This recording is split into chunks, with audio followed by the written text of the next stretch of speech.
Thinking is hard work, which is why our brains usually take the path of least resistance. Now, that's a scary proposition when you consider that we have 75,000 thoughts per day. 90% of those thoughts are what we had yesterday. Hi, everyone. Welcome back. Today, we're talking about thinking our way into healthier relationships. The Bible says we are to take captive every thought. It also lets us know that as a man thinks, so is he. So when I talk about this subject, which is a very exciting subject for me personally, I use this a lot with the clients that I work with. I divide thinking up into 4 different categories. And so I'd like to do that with you now and maybe get you thinking about your thinking. The technical term for this is called metacognition. I want to take a close look at 4 different categories, and they're really in a kind of ascending, descending order. Wonder, think, believe, and know. Now, I frame it this way because when you're considering something, you're open. There's room. When you're wondering something, there's room for conversation. When you absolutely know something, there's almost no room for other people to teach you anything or to converse with you about it. So I want to take a look at these individually and just consider why these are so important to utilize this language instead of just saying all the time like we do, I think. Let's use language that's precise, that helps us communicate better with ourselves and with other people. Let's start with the first one, wonder. Here's some synonyms for wonder: ponder, consider, question, imagine. If you've ever pondered something, this is something usually that's new or something unexpected. This is the first cognition, the first stage of thinking. You know, the Bible says that when Mary received the news that she was going to be the one to give birth to the Son of God, the Messiah, I love the scriptures in Matthew. It says she pondered these things in her heart. She didn't know what to do with it exactly. She pondered it. You know, it's fun to wonder something because it usually is a new truth or a new experience. Here's some interesting truths about wondering. When I wonder, I don't know everything. I'm open to discovery. I haven't yet chosen my belief on that topic. I don't have any fear or anxiety. I don't have a dog in the fight. I don't have a decision made here. I'm open to consider other viewpoints. Wondering is a fantastic tool when it comes to thinking. It means I'm remaining an open vessel to information or experiences. Now, here's why this is wonderful in conversation. I've already mentioned this, because in a conversation, wondering leaves a lot of room for insight. Again, if I'm wondering something, I'm a reservoir open to understanding something, and would be happy to hear something that you have to say on the subject. There's an old television series when I was a kid. I think it was called Columbo. It was Peter Falk was the name of the actor, and he was known for his the way he would usually close a case. He was a detective. He was always trying to catch the bad guy, and he would end his series with this. I have one more question. So the guy is dead to rights. He's guilty as can be, and like he's caught. He just doesn't know it yet. He's in a room, and Columbo's saying, I just have one more question because there's something I'm a little confused by this, and I'm wondering. And so, like, as much as that can be technique, it's actually a fantastic tool in a conversation with someone that you love, not someone you're trying to trap, so that you can get their input, so that you're open to and be genuine about it. Like, I'm really wondering something. I don't know this. I'm just wondering it. Is a fantastic way to communicate with people, instead of always coming across like this is something that you already know. All right, so if we're wondering something, that then allows us to that next level, which is the one we use a lot, which we say, I think. I mean, thinking is about processing. It requires the greatest amount of mental energy. And so here are some synonyms that I found to that really means to think. It's processing, evaluating, considering, analyzing, contemplating, looking, gazing, studying, even obsessing. Thinking is hard work because it requires continuous effort. So let me just share with you quickly some things you cannot do when you're thinking. You can't talk about what you believe or what you know, at least not in this area. If you're thinking, you're really considering, you're studying, you're evaluating, you're Processing.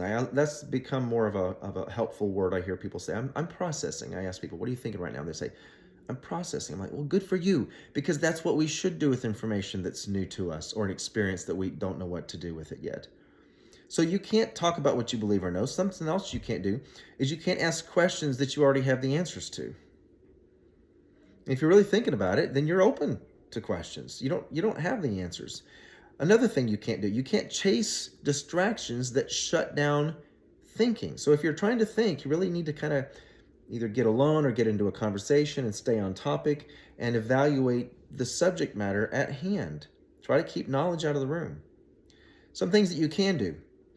You can seek counsel with an open mind. This is why people love therapy, because they have an opportunity to process in an arbitrary location, in a safe location, with someone who's going to use that information for their good, not for their harm. So you can seek counsel with an open mind. You can get alone and you can ask questions that you don't have the answers to. You might even ask questions that you don't want to ask. That's part of thinking too. Something else you can do, you can eliminate all distractions that keep you from thinking. So I'm a fan of a room with the music that I love and a cup of coffee and a place to really ponder, consider, evaluate, analyze. You can eliminate all distractions. The last thing you can do, you can stop saying, well, I don't have the answer here. Okay, that may be true yesterday, but give yourself the opportunity, create the space, allow those questions to be asked. Either you want them to or not want them to, but ask them and give yourself the opportunity to really do some thinking. Because remember, thinking requires the greatest amount of mental energy. So know this, what you think about the most becomes eventually what you believe. Because it becomes the energy that you give off, and therefore it becomes the energy that you attract. So let's talk about that now. Let's talk about believing. So remember, wonder and think. Wonder is pondering, considering. Thinking is evaluating, analyzing, processing. Believing is, I've now thought about this. I don't wonder it anymore now. Now I've thought about it so much, this has become a part of my belief system. Again, I don't know it. That's the final stage. But it's something that I believe because it's probably something that I've thought about so much, I've made some decisions on. It's also something that there's an energy here that I give off, and therefore, what we tend to do, birds of a feather flock together, we tend to gravitate towards people who believe what we believe. And so when we share our beliefs with other people who share some of those beliefs, they help us in our beliefs, and we tend to bond around those beliefs. It's the energy that I give off. It's the energy that I attract. But keep this in mind, that what we believe often changes. As you think and attract the energy of those who share your beliefs can change, because what happens is when we share beliefs with somebody, we develop a trust relationship. And when you develop a trust relationship with someone who maybe they don't share your beliefs, you're open to discovery, pondering, and then thinking and evaluating, processing, and then you come to new beliefs. So that's why every parent knows this. Like, we have to watch our kids' friends, because we know that when there's an influential relationship, that beliefs can quickly, and even for a while, maybe even permanently, change. Be careful what you say you believe. As you invest time with people who share your energy, you're going to attract other people like it. You're going to give off the same energy, and your beliefs will likely change. Here's why this is important. I believe too many times that people ruin relationships over beliefs that eventually change. I actually believe that in a lifetime, there are very few beliefs that are constant. I think they vary, and often they change completely. Most of what we believe changes through experiences, pain, losses, education, wounds, trauma, wisdom, age. I like the definition of wisdom. It's history without the emotional charge. This means that even some of our most clearly held beliefs often change. All right, so with all that being said, what exactly can we know? Wonder, think, believe, and know. Let's talk about knowledge. It's that fourth category. I like what Socrates said: I know that I know nothing. That's honest. It's also very true.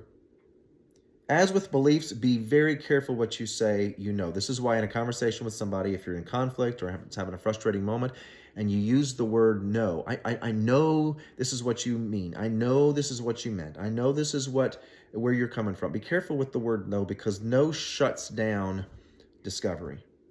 No, essentially, in a conversation says, we don't even need to discuss this anymore, because frankly speaking, if you know something, then you give your listener very little room to dialogue and to discover with you.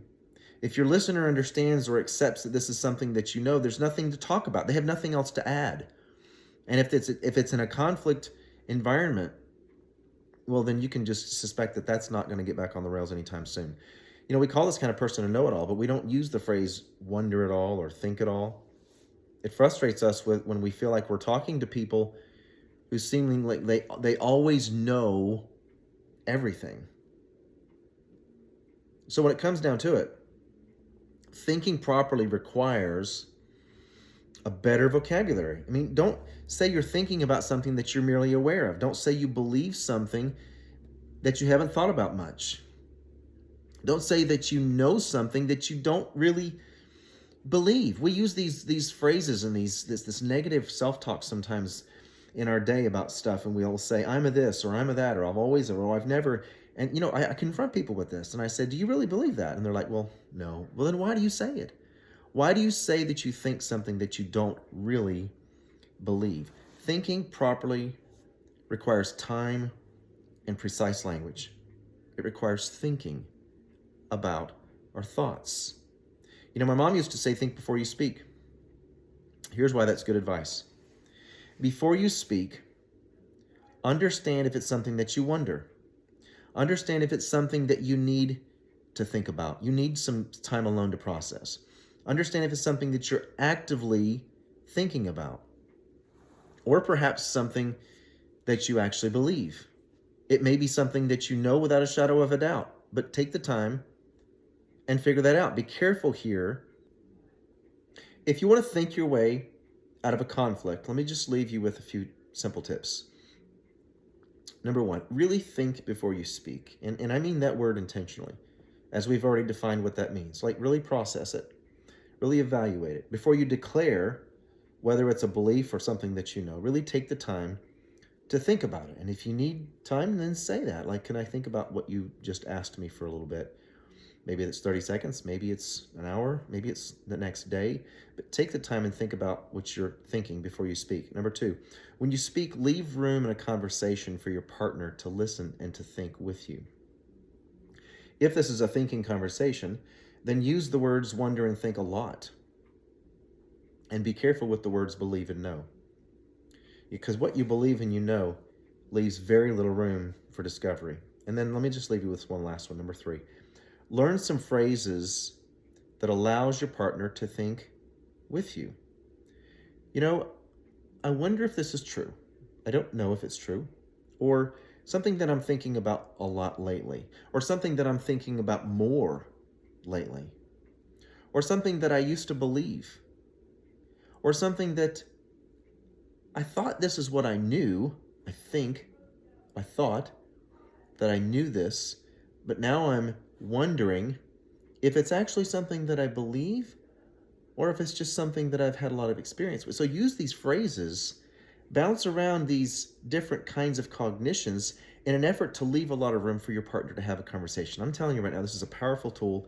If you'll use this intentionally and if you'll use it collaboratively, you can literally think your way into healthier relationships. You can think your way out of conflict. Verbally, auditorily, cognitively, use these words to help your relationships get stronger and leave as much room as possible for people to think with you. If this was helpful, like and share or subscribe to the channel. We would love to entertain any thoughts you might have about what you would like to see on the channel, any other content that you would be interested in. This is here to help. We're here to serve. I enjoy doing these. This is fun stuff for me.